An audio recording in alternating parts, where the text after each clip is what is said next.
Hello pong muli mga kababayan, nagbabalik po inyong lingkod, si Katambay Manong po, dito po sa Tambay mga kababayan. Kamusta po ang lahat? Sana po ay nasa mabuti po tayong kalagayan mga kababayan. Magandang umaga po muna, magandang umaga, tanghali, hapon, gabi. Madaling araw po sa ating lahat, saan man sulok ng bansa o mundo tayo naroon. Naway maingatan po tayo mga kababayan. Ito po, pag-usapan po natin mga tambay, tungkol po sa pera, siyempre po. Sa panahon po ng bagong Pilipinas, 3 taon po na may issue po sa korupsyon. Sa korupsyon po ang issue. Ayon na rin po yan kay dating Pangulong Duterte, Vice President Sara Duterte, Attorney Vic Rodriguez, at siyempre po kasama po si Congressman Ungab, mga tambay, ang nagsasabi po na lagana po ang korupsyon sa ating bansa, mga tambay. Puro kaperahan. Pero sa kabila nun, yung korupsyon po, kasi po ngayon po ang nanunungkulan po ay isang Marcos, siyempre po ang Pangulong Marcos Jr. Pero sa panahon naman po nung kanyang ama, mga tambay, ay napakarami rin pong issue ng korupsyon dahil nanungkulan po sa ating bansa ang kanyang ama na hindi bababa sa 20 years, mga tambay. At napakarami rin pong kinaharap na issue ng korupsyon, ill-gotten wealth, ang kanilang pamilya, ang pamilya Marcos. Pero sa panahon po ngayon ng bagong Pilipinas, dahil napakatagal na po yon, mga tambay, more than 20 years yung panunungkulan. Nung maalis po sila sa kapangyarihan ay 1986, mga tambay, di po ba? Kung hindi nakakamali yan yung lingkod. At ito po, mga kababayan, ibinasura po, mga tambay, ibinasura po ng Sandigan Bayan dahil alam naman po natin na ang nanunungkulan po ngayon ay ang Pangulong Marcos Jr., mga tambay. Ang ill-gotten wealth ng kanyang pamilya, panahon pa po ito, 1984 pa po, mga tambay. Napakalaking halaga na po yon, yung sinasabi kong isa lang po ito, mga tambay, isa lang po sa binasura. At na alam naman po natin, at darating naman po talaga, na malilinis po lahat yan, mga tambay. Kasi po, sa panahon po ng bagong Pilipinas, hindi naman po uso ang korupsyon. Dahil mismo po, 3 taon na po tayo nakakaraan. 3 taon na po nanunungkulan. Meron po bang korupsyon na naganap sa pamilya at lalong-lalo po sa administrasyon po ng Pangulong Marcos? Meron po ba? Di po ba wala? Wala naman pong issue ng korupsyon, lalo po ang mainstream media. At wala rin naman po nakikita ang gobyerno ng Pangulong Marcos na may korupsyon po sa kanyang gobyerno. Di po ba? Kaya po, hindi po uso ang korupsyon, mga tambay. Kaya nga po, ang mga sinasabi natin, mga ill-gotten wealth, ay hindi po ito uso. At ito po, nabasura po, mga tambay. Ano ang dahilan? Bakit binasura? Pakinggan po natin, mga tambay. Alam naman po natin kung sino po nag-a-appoint. Sino po ba nag-a-appoint ng mga, iuupo, lalo po sa Sandigan Bayan. Di ba? Presidente. Pakinggan po natin. Ibinasura ng Sandigan Bayan ang 5 million peso ill-gotten wealth case laban sa yumaong Pangulong Ferdinand Marcos Sr. at dating First Lady Imelda Marcos dahil sa matagal na hindi pagkilos ng prosecution. Ayon sa korte, hindi inaksyonan ng prosekusyon ang kaso mula pa noong 1994 kaya itinuring itong napabayaan at nakalibutan. Dahil dito tuluyan nang isinira ng Sandigan Bayan ang kaso at inalis ang anumang parusang danyos laban sa mag-asawang Marcos. Mga tambay, ang balita po, absuelto po at wala na pong kaso. Malinis na po ang First Lady at ang kanyang yumao na dating Pangulong Marcos Sr. Malinis. Napakalaking pera po yun nung panahon po. Ng panahon po 1984. More than 41 years na po yun, di ba? Kung hindi nakakamali yung lingkod. 41 years o 40 years, mga tambay. Gaano kalaki ang value ng 5 million noong mga panahon na yon? Pero napakalaking halaga po sa panahon natin yon, di ba? Dahil noong mga panahon na yon, napakalaki pa ng value ng ating pera, mga tambay. At marami ka pang nabibili noong mga panahon na yon. Kaya yan po masasabi po natin, ang masasabi po natin diyan, mga kabayan, hindi lang naman po ang korupsyon ang nalilinis po sa bagong Pilipinas, di ba? Pati nga po issue ng mga may droga, di ba? Pati po yung mga may issue na nakakulong na tumatakbo pa nga ngayon, mga politiko. Yung iba nagtago pa sa ibang bansa ng 7 taon. Tumatakbo pang alkalde yata sa Iloilo. Absuelto po. May pardon pa nga. Absolute pardon pa nga di ba? At yung isa naman po na mahilig daw po sa saba, na saging. Absuelto rin po sa mga kaso pong kinaharap. Meron din pong issue na kinaharap pong korupsyon yon si dating Senadora De Lima. May korupsyon din po yon nung siya po yung nanunungkulan ng DOJ. Kaya po baka isang araw, isang buwan, o taon, mababalitaan na natin na wala na rin po kaso. Baka mabalitaan natin, malinis na rin po sa kaso po ng korupsyon sa DOJ nung panahon po siya, sa panahon po ito ni dating Pangulong Aquino, nung siya po ay DOJ Secretary. Alam naman po natin, pati nga po yung mga may kaso ng droga, nakakalaya di ba? Tumatakbo pa. Hindi naman po uso ang korupsyon yata sa bagong Pilipinas. Expected na naman po ng mga Pilipino yan. Di ba? Na talagang malilinis, di umano, ang lahat ng sinasabi po na kinabit sa kanilang pangalan, kaso, anomalya, pagkukurap, di umano, ill-gotten wealth, malilinis po talaga yan. Dahil nga po, wala naman daw po mga ebidensya. Katulad po niyan, pinabayaan po ng prosecutor, pinabayaan po nakatenga na yung kaso 1994 pa. Di ba? 1994 pa mga bayan. Hindi na po tinutukan ng gobyerno. Kaya po, basura na po, di ba? Ngayon po, natuklasan naman natin sa ating panahon po ngayon, pare-parehas pa naman tayong buhay. Natuklasan natin, ito po sa bagong Pilipinas, na talaga po pala ang politika sa atin, sila-sila rin po pala magkakasama. Magkakaalyado, magkakaibigan, magkukumpare, magkukumpadre. Di ba?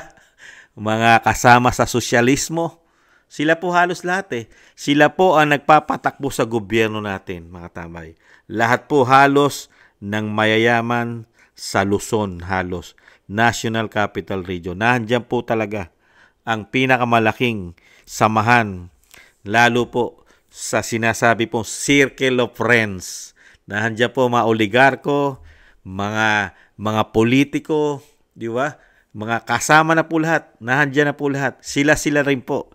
Ang tanong, sila-sila rin po ang gagawa po, di ba? At ang magdidesisyon. At ang hahatol, sila-sila rin.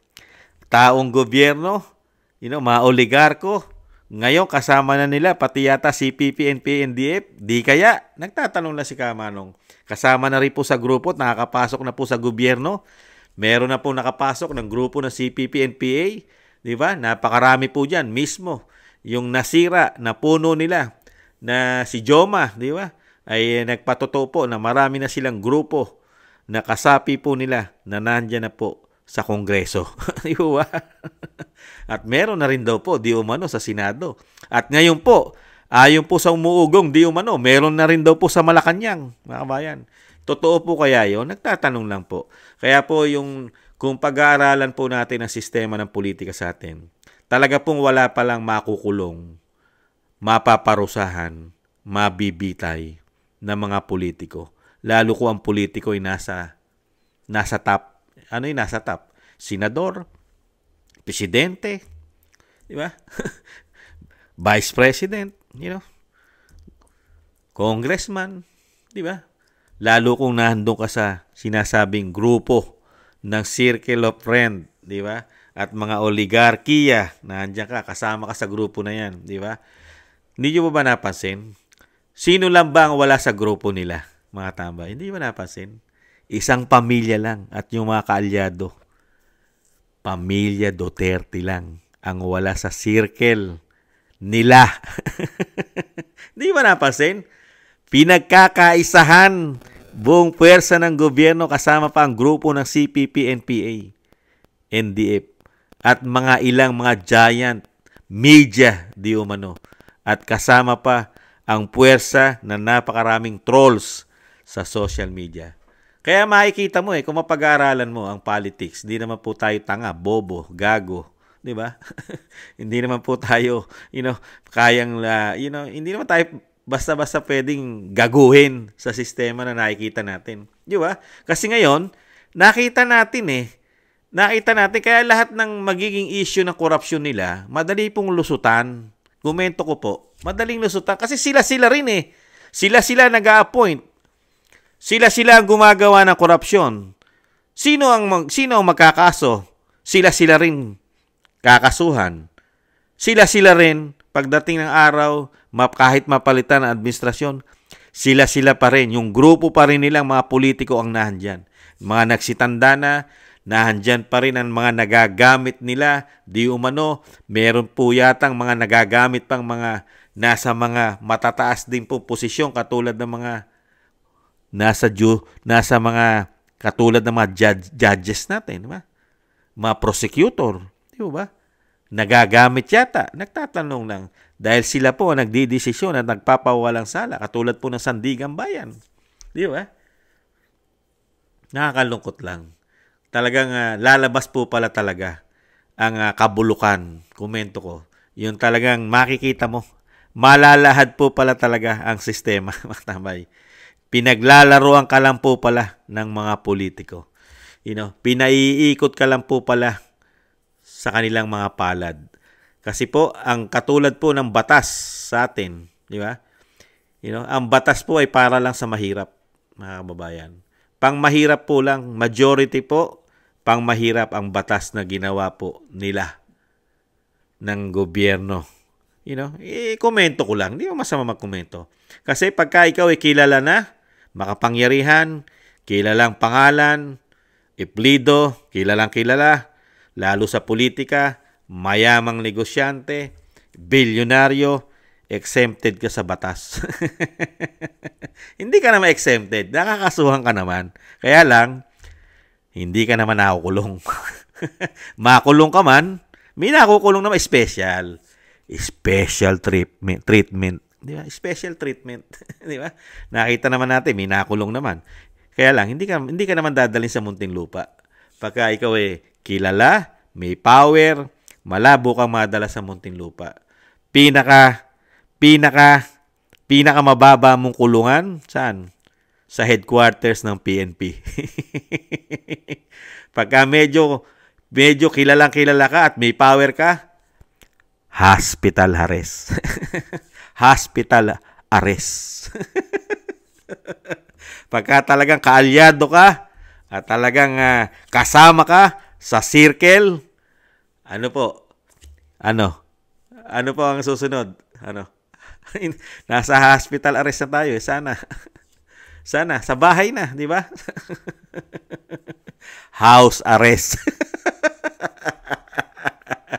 Ganyan po ang sistema po ng politika at ng batas po sa ating bansa, mga tambay. Hindi po katulad sa ibang bansa, katulad sa Japan. Talagang hindi po ganyan ang sistema po ng politika at justice nila. Lalong-lalo rin sa Amerika. Dahil sa Amerika, nakikita po natin, may nakukulong po talaga dyan, napaparusahan. Mga politiko. Di ba? Sa atin, may napaparusahan naman politiko. Kaya lang, hindi ka malakas. Ang sinasabi natin, yung malakas. May power. Di ba? Kasama ka rin sa sinasabing hindi ka kayang, hindi ka nila kayang salingin. Lalo pa pagka sila'y nasa kapangyarihan. Hindi nyo po ba napansin yun? Nung maupo po ang administrasyon po ng Pangulong Marcos, unti-unti na pong nalilinis yata. Nalilinis na po lahat ang issue nila. Nabubura na po ang issue nila sa napakatagal na panahon. More than 40 years. Hindi bababa sa 40 years ang issue nila sa ill-gotten corruption at napakarami pa iba, mga tambay. Kaya po nalinis na po Pati nga po ang issue sa sinasabi pong isa napakarami pong EJK, mga tamang karahasan na nangyari po sa pagdideklara po ng martial law, burado na rin po. Burado na po yung issue na yan. Hindi na po napag-uusapan na ang Pangulo, ang dating Pangulong Marcos, ang pamilya Marcos ay mga diktador, mamamatay tao. Di ba? Dahil nga nagdeklara ng martial law. Hindi na po. Never na po itakil. Never. Malinis na po sa issue na yan.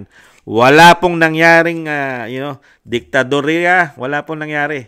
Walang martial law na naganap sa ating bansa. nung panahon po ng Pangulong Marcos Sr. Wala po. Hindi na po dapat pag-usapan yan. Malinis na po. Malinis na po sila, lalo po sa mga ill-gotten wealth, mga nakaw na pera ng taong bayan. Wala. Wala pong ninanakaw ang pamilya Marcos. Yung mga gawa-gawang issue lang po yan. Pinagbintangan lang po sila na sila po ay magnanakaw ayon sa kanila. Pinagbintangan lang po sila. Dahil sila po ay nanungkulan ng hindi bababa sa 20 taon. Hindi po sila nagnakaw. Wala pong ninakaw ang pamilya Marcos sa mga Pilipino. Naglingkod po sila ng mahigit 20 taon. Wala po silang inagrabyado. Wala pong pinatay. Wala. Malinis po. Kasi po napapatunayan na po sa panahon po ngayon ng bagong Pilipinas na talagang walang ginawang kasalanan pagnanakaw ang pamilya Marcos. Wala. Dahil mismo po, ang korte na po, sandigang bayan na po ang nagpapatotoo, mga kababayan, na sila po ay wala talagang ninanakaw, ill-gotten wealth. At syempre po, wala po silang ginawang masama sa Pilipinas at lalong-lalo po sa mga Pilipino. Napakabuti po ng panunungkulan po. Wala. Gawa-gawa lang po yan. Talagang sinisiraan lang po yata sila, mga tambay. Pagka ang sinunod po natin at pinaniwalaan, ang sandigang bayan. Malinis po. Kasi ang gobyerno, wala naman po napatunayan. Di ba? Kinasuhan ng gobyerno ang pamilya Marcos sa napakatagal na taon. Katulad niyan, 1984 pa, mga tambay. More than 40 years na.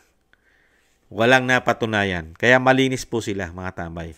Ang tanong ni Kamanong, malinis po sila dito po sa Sandigang Bayan. Malinis po sila sa administrasyon po ni Pangulong Marcos Jr. Ang malaking tanong ni Kamanong, malinis po kaya sila doon sa taas? Sa tingin niyo po, malinis po kaya sila doon sa mata na nakakita po ng ginagawa natin dito sa lupa? Lahat po kasi ng ginagawa natin, maitatago po natin yan.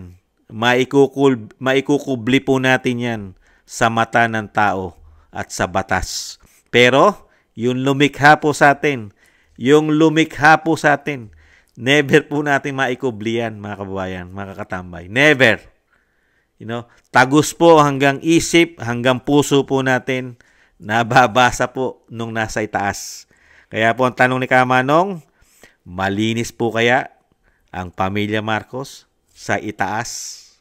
Dahil po sa panahon po ng bagong Pilipinas, nagiging malinis na po ang pamilya Marcos, mga kababayan. Kaya po yung issue po sa panahon po ngayon ng administrasyon ni Pangulong Marcos, magiging malinis din kaya ang issue niya?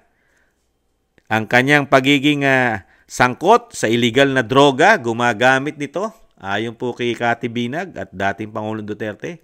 At magiging malinis din kaya ang issue po ng korupsyon sa kanyang pamamahala, ayon po kay dating Pangulong Duterte. Puro istapa ang ginawa sa pera ng bayan. Kasama pa ang ginto na pinagtatanggol po ngayon ng bagong Yusek na si Attorney Claire Castro, na talagang number 1 kritiko ng mga Duterte. Ngayon po, talagang matapang na matapang. Sinasabi nga po natin, unang araw pa lang ni Yusek Castro, fake news na agad, mga tambay. Sablay na yata agad. Siya mismo ang fake news na hindi raw po nagbenta ng ginto ang pamahalaan. Na fake news po yata, unang araw pa lang, sablay na yata. Samantalang pumutok na po sa media at mismo ang Central Bank nag-release na po na nagbenta nga po noong mga nakaraang taon, mga tambay. Pumutok na yan. Pinag-usapan na po yan, mga tambay. At yung sinasabi niya po na wala tayong problema ang ekonomiya, lalo po sa GIR, yung ating reserve, nabawasan, natapyasan pa ng $3 billion, mga tambay. Pero pagdating po kay Atty. Claire, wala pong ganon. Kaya na-fake news po yata ang bagong USEC secretary po, na sinasabi raw po ng mga Pilipino, lalo sa social media, pinag-uusapan, attack dog daw po, attack dog. si Atty. Claire. Kasi attack dog na daw sa social media. Ngayon daw po, mas grabe daw po ngayon dahil nga po, nasa Malacanang na ang attack dog eh. Kaya nga po ang usap-usapan din kay Atty. Claire, totoo daw pala yata. Totoo daw pala yata talaga na nababayaran yata ng Malacanang pala. Ang sinasabi nga daw po ngayon ng mga kababayan natin, di umano, mas malaki ngayon ang bayad kasi nasa Malacanang na raw po. Totoo kaya yon? Yung mga chismis talaga, mga marites eh. Hindi talaga mawawala sa Pilipino ang marites eh, di ba? Pero, ang katotohanan po, sinasabi ni Kamanong, malilinis mo lang sa lupa lahat ng ginawa mong anomalya, kasalanan, pagnanakaw, malilinis mo lang sa korte, sandigang bayan, kung ikaw ay makapangyarihan, mapera, nabibili mo lahat, nababayaran mo lahat, pero pagdating po sa mata, nung nasa itaas, never mo nang mabili. Never mo nang mabayaran, mga tambay. Siya lang po nakakaalam. Malinis ka ba? Malinis ba ang pamilya Marcos, lalo sa ill-gotten wealth at sa mga issue po nila na kinaharap na sa napakatagal na panahon? More than 20 years po. Napakarami po nilang issue. Pero pagpasok po ng bagong Pilipinas, lahat po ng issue nawala po at hindi na po pinag-usapan. Bakit kaya? Natakot kaya sila na pag-usapan na?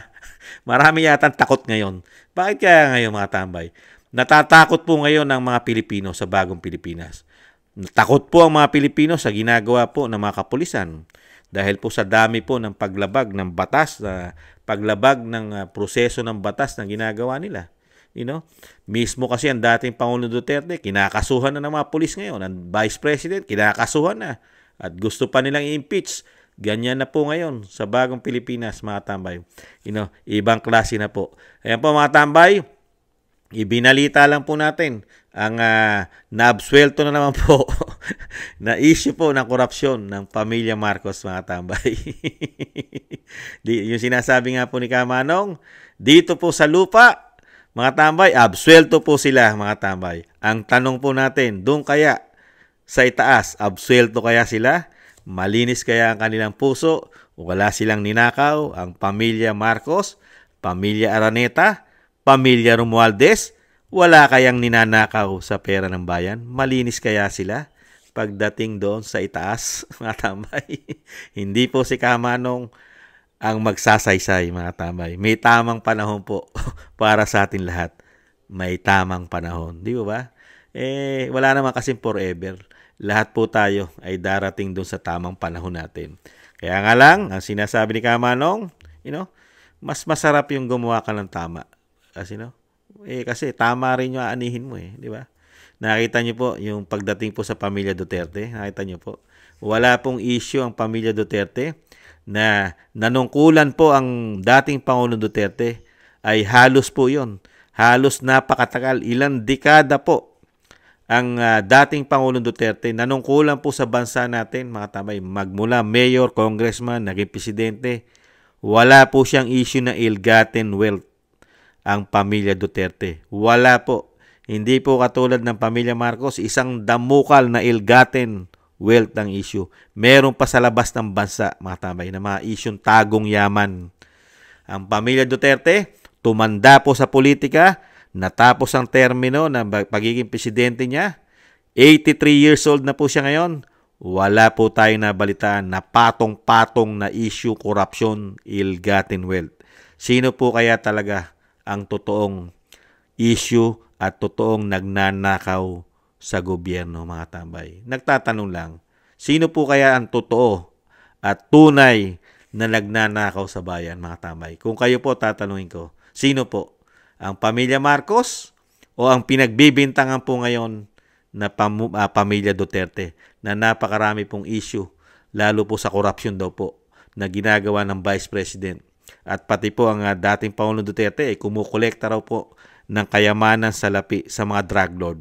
Sino po sa tingin nyo ang meron pong tinatagong pagnanakaw sa bayan? Pamilya Duterte o pamilya Marcos, mga kabayan? Bago po tayo magtapos, huwag po natin kalimutan ang Team Suka PDP laban senatorial, mga tambay. Kailangan po natin yan para po yung henerasyon po, yung bagong Pilipinas naman po, ang iimbestigahan po ng mga senador na ito, mga tambay.